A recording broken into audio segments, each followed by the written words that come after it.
And the hero police officer who answered a 999 call and ran with a sick baby in his arms, he was wearing body armour. He took him all the way to hospital. He joins us with baby Harrison this morning, whose life he saved, and Harrison's very grateful mum. That's next. Now, it's every parent's biggest fear. Your baby stops breathing.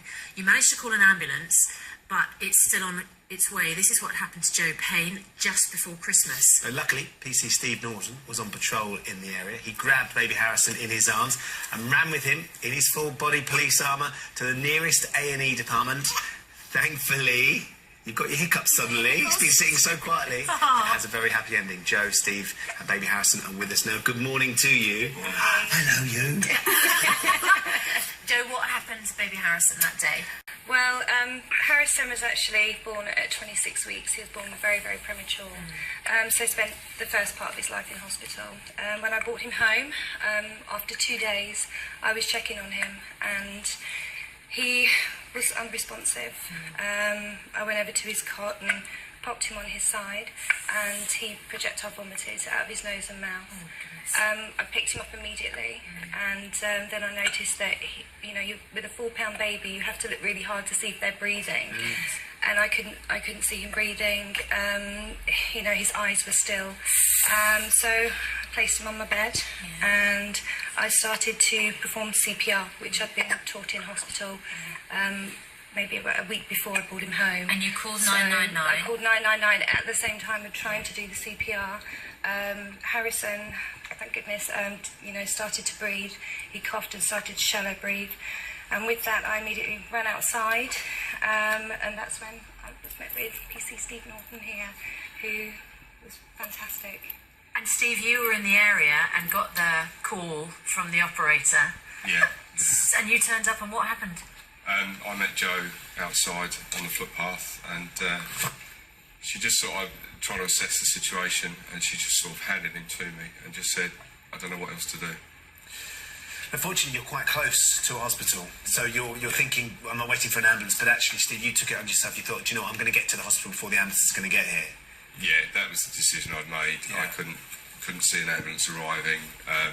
I could see the hospital from where we were and I thought, I've got to do something. And you grabbed him and started running? Yes. And I'd imagine that, although it's not the longest distance in the world, it would have felt like a marathon to get there in time to hand him over. It was quite a stressful run. Yeah, of course. Yeah, just to try and keep an eye on him, not drop him. Of course. Not run into a lamppost or anything. And he was significantly tinier, of course. He was tiny, absolutely fragile, yeah. I mean, and you're wearing, at the time, you were wearing the body armour, which you've got with you now, which weighs more than a stone in weight. With the belt as well. With the belt. So you're sort of weighed down with this tiny little baby in your hands, and presumably going through your head is just got to get there as quickly as possible. I just thought, if it was my son, I'd want to get him the help as quickly as possible. Yeah. So it was a calculated decision. What did you think, Joe, when you've handed the baby over to Stephen and he runs off? Because you're still at home by then. You've got to then get yourself to the hospital, of course. I mean, he's a police officer. I wasn't handing him over to any. I just knew that Steve would, he was amazing. He acted like a dad that day. He just, non-hesitant decision, just literally went. He didn't stand there sort of debating what to do, getting on the, he just went. Control. Yeah. I it know. was incredible. As a result, obviously, you've got a very special bond, haven't you? Yeah. He's a hero to you. I know you wanted to say thank you in a special way, didn't you, Joe? Yes, I would. It's something very, very small. I know, it's something very small. There's no words that can describe my gratitude for what you did. You really, you was incredible. It's just a little key ring from me and Harrison. That's absolutely and it's got an fantastic. inscription on the front and the back saying forever thankful, which we are. Thank you. You're more than welcome. Thank you. There you go, Steve.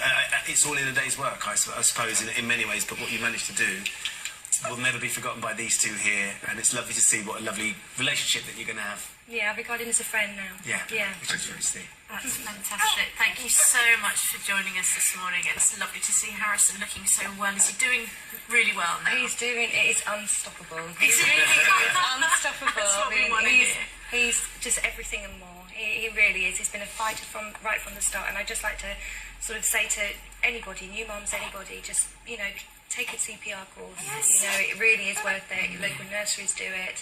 And a big hello to the neonatal staff at St George's. Yeah, who are fantastic, of course. Thank you so much for you. joining us. Thanks. Well, of course, that act of kindness was, you know, sort of part of your job, but you did literally go the extra mile. We are talking about acts of kindness this morning.